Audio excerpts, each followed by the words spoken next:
ازاي الدولة كانت بتدعم الاهلي وبتخليه مكمل ومستمر ونشوف القصة دي ماشية ازاي. له سحره وبريقه داخل مربع العمليات. شوف الكرة خطرة.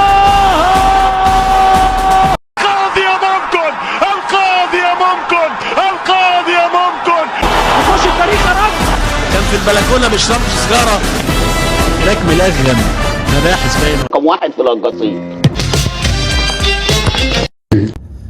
السلام عليكم ورحمة الله وبركاته. اتكلمنا في الجزء الأولاني عن الكلام بتاع الزملكاوية إن هم الدولة هي اللي هدتهم والدولة اللي أثرت عليهم والمشكلة كانت من الدولة دايما، والدولة ما كانتش بتحافظ على استقرار الزمالك. ازاي الدولة كانت بتحاول إلى حد ما تحافظ على استقرار نادي الزمالك، بس الزملكاوية من جوه هم اللي كانوا بيحاولوا يهدوا، هم دايما اللي كانوا بيوقعوا بعض، وكل ما يجي حد محترم يوقعوه، كل ما يجي حد محترم تحصل مشكلة لحد ما وصلنا للحال اللي فيه دلوقتي نادي الزمالك. نروح للنادي الاهلي، وهل فعلا الدوله كانت بتساند النادي الاهلي وبتساعده وواقفه معاه طول الوقت وفاتحه لها دراعاته وبتقول له تعالى احنا هندعمك دعم غير محدود عشان خاطر نوصلك للي انت فيه؟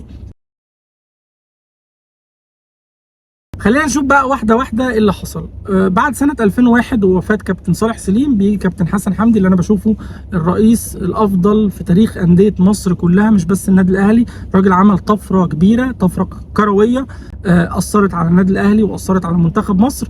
ابو تريكه بقى والجيل الكبير ده وافريقيا وغزو افريقيا وكاس العالم للانديه والكلام ده كله، دي حاجه. الحاجه الثانيه بره القصه بتاعه الكوره، الراجل بره تسويقيا واداريا عمل حاجات ما كانتش حد يسمع عنها، ما كانش حد يعرفها. الراجل من بدايته بدا يجيب عقود رعايه للنادي الاهلي، عمل ستور للاهلي، الراجل عمل قناه للنادي الاهلي، دي ما كانتش حاجه، كانت حاجه جديده جدا. سعى ان هو يعمل بث منفرد، وكل الانديه بعد كده جت بعديه. حسن حمدي فضل مكمل لحد 2013، وشفنا الفتره بتاعه 2013 دي يجي الزملكاوي حسن صقر عمل قانون بتاع 8 سنين ان ما ينفعش رئيس نادي يقعد اكتر من فترتين. ده قرار لو انت شايفه مساعده من الدوله للاهلي يبقى انت عندك مشكله. لما يطلع قانون ال8 سنين في مجلس مستقر زي مجلس اداره النادي الاهلي، احنا شفنا هناك الراجل بيعين له لجان وبيحاول يحافظ على استقراره وبيحاول يرجع ممدوح عباس او يقعد حد معين او يجيب ناس كبار تمسك النادي عشان يلم الدنيا.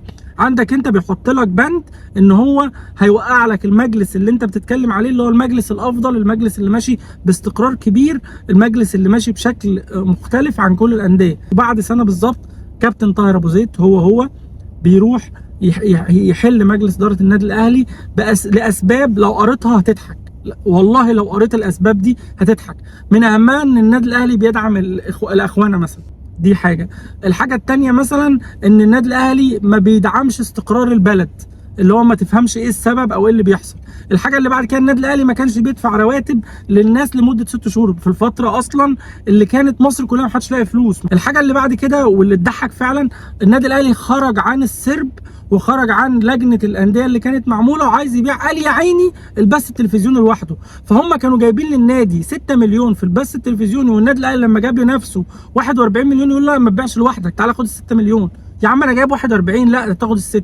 ودي كانت الاسباب اللي خلت الوزير طاهر ابو زيد يحل مجلس اداره النادي الاهلي وقتها. وبعد كده بيتدخل رئيس الوزراء بيقول له ان الوضع ده او الوقت ده مش محتاج، خليهم يكملوا كلها كام شهر ويحصل انتخابات. وبعد كده تم انتخاب كابتن محمود طاهر. فدي تاني نقطه اهو، ان الوزير بيروح يبص على مشاكل ويدور على مشاكل عشان يشيل المجلس، حاجه فيها فساد ولا اي حاجه.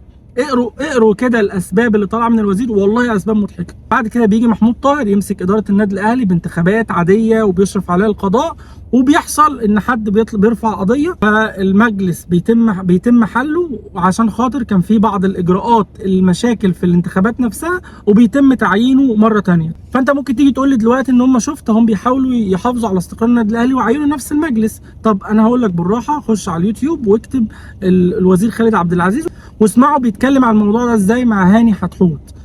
الراجل بيقول ان الدوله في الوقت ده كانوا بيقولوا مش عايزين نعمل انتخابات، فالراجل مضى على تعهد ان هو هيعمل انتخابات لمره واحده، واي مشاكل في النادي هيحاول يحلها.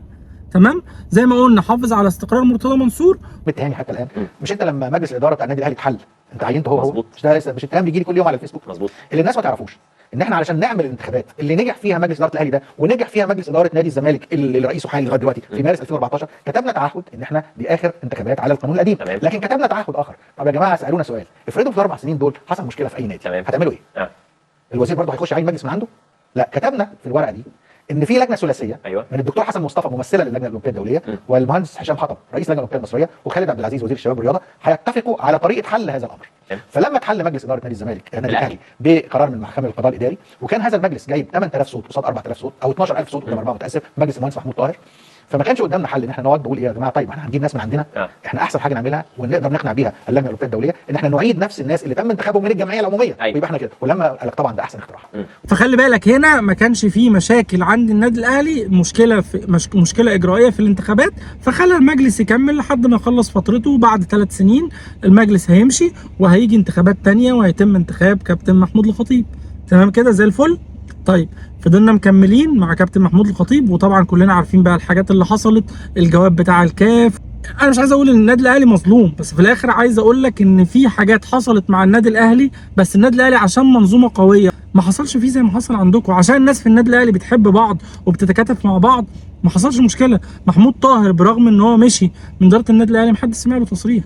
كابتن حسن حمدي برغم ان هو اتعمل له قانون مخصوص عشان يمشيه محدش سمع له تصريح، محدش سمع له مشكله، ما راحش رفع قضيه على الوزير، ما راحش رفع قضيه ان انا عايز ارجع تاني وانا ليا حق في النادي. ده ما حصلش.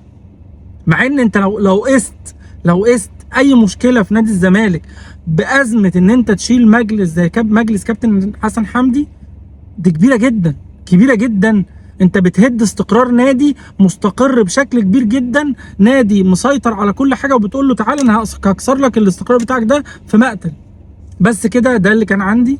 انا اتكلمت عن ناديين بسرد احداث. اللي عايز يسال حاجه او يستفسر على حاجه، المواضيع كلها موجوده على النت والمصادر كلها موجوده ومليانه، والقصه مش محتاجه حتى كلام مني، مش محتاجه انك تيجي تسالني. خش على جوجل اكتب اي معلومه من اللي انا قلتها، لو طلعت غلطان تعالى قول لي انت غلطان.